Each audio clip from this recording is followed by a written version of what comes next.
Connecticut's #1 local news. This is Channel 3 Eyewitness News. Good Monday morning, everyone. Thank you so much for being here. I'm Wendell Edwards, and we are on top of several stories on this last day of January.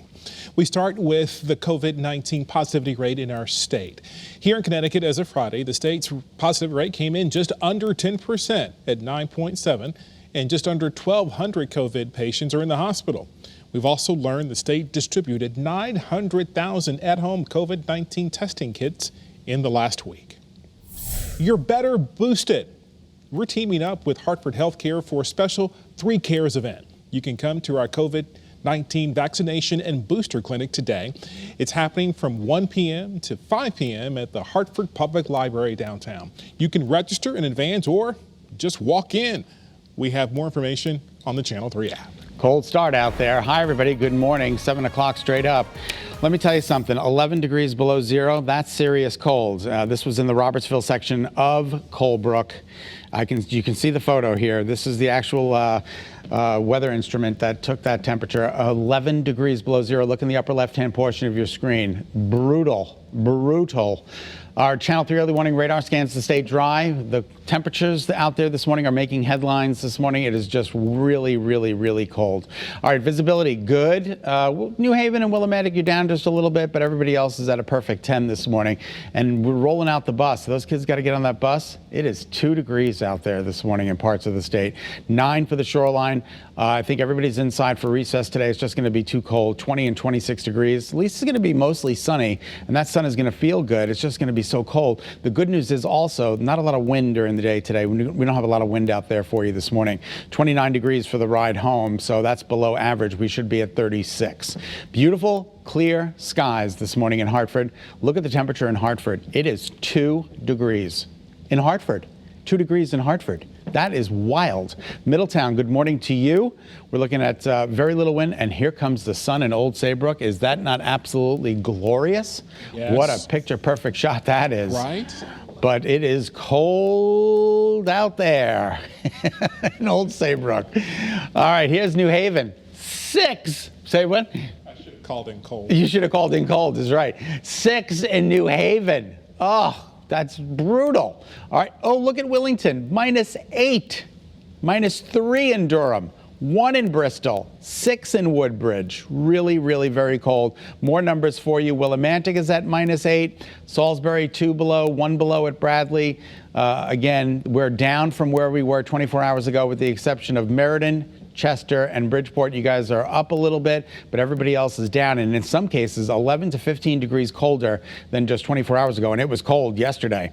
The winds are calm. There's a gentle breeze in Meriden, Chester, and Groton. That'll make it feel even harsher, but for the most part, we're doing okay out there in terms of the wind. Single-digit temperatures, temps below average during the day today, but at least sunny skies prevail. All right, look at 8 a.m. 1, 6, 14, 19, 23. We climb into the mid to upper 20s by later on this afternoon. More of the same for the immediate shoreline. A little bit better there in terms of temperatures this morning, but daytime highs only topping out at around 30. There's not a whole lot going on Futurecast. Tomorrow's weather today, a little bit of cloud coverage, maybe a couple of flurries tomorrow, but not a big deal, and Wednesday looks partly to mostly cloudy as well. I'm more concerned about what's taking place on Thursday night into Friday. This is Thursday during the day. The temperatures are going to be in the mid-40s, if not the upper 40s, so we're expecting rain showers. Rain on Thursday. This is Thursday night. Watch that little pink line come marching in here. That could be some freezing rain Thursday night into Friday morning. This is 5 a.m., and then the storm system exits as a little bit of snow on Friday. Doesn't look like a lot of accumulation at this point, but we'll certainly keep you posted. In the meantime, calm, cold, and sunny today. Temperatures between 25 and 33. And then your 7-day forecast includes another frigid night tonight. Not quite as cold as it is this morning, but still very cold. 36 tomorrow, 45 Wednesday. Rain accompanies a 47-degree temperature on Thursday. And then that 40 degrees on Friday comes early. That number is going to be dropping through the day into the mid to upper teens and low 20s by late in the afternoon, and that's when we're going to see that switch over to snow. Saturday and Sunday looking good. We'll clear things out, but it is going to be a colder weekend with highs only in the upper 20s and low 30s for Sunday. All right, just about 7:05. Wendell, we'll send it back to you. Thank you, Scott. UConn will begin classes today for this spring semester in stores after a hectic move-in on Friday. Winter Storm Bobby forced students to return to campus a day early so they could beat Winter Storm Bobby and all that snow. Students also need to have their booster shots or some sort of exemption. They will be required to mask up in class as 90% of instruction is in person this semester.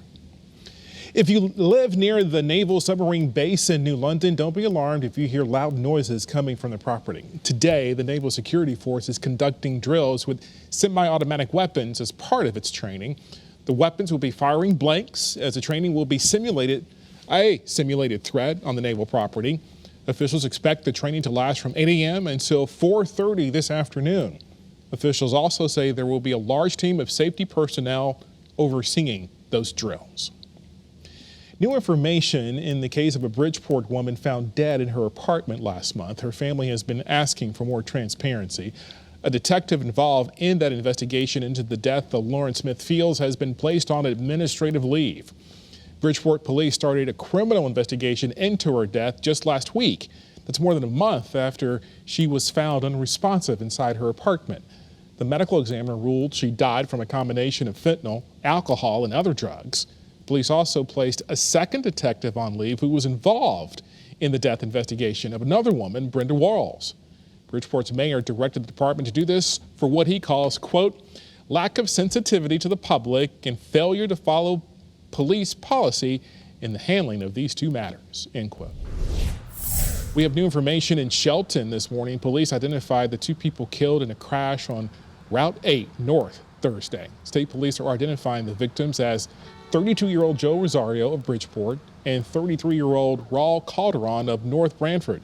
The cause of that crash remains under investigation. We thank you for tuning in to Eyewitness News. Stay warm today and just know you can get news and weather updates anytime on the Channel 3 app. Have a great Monday.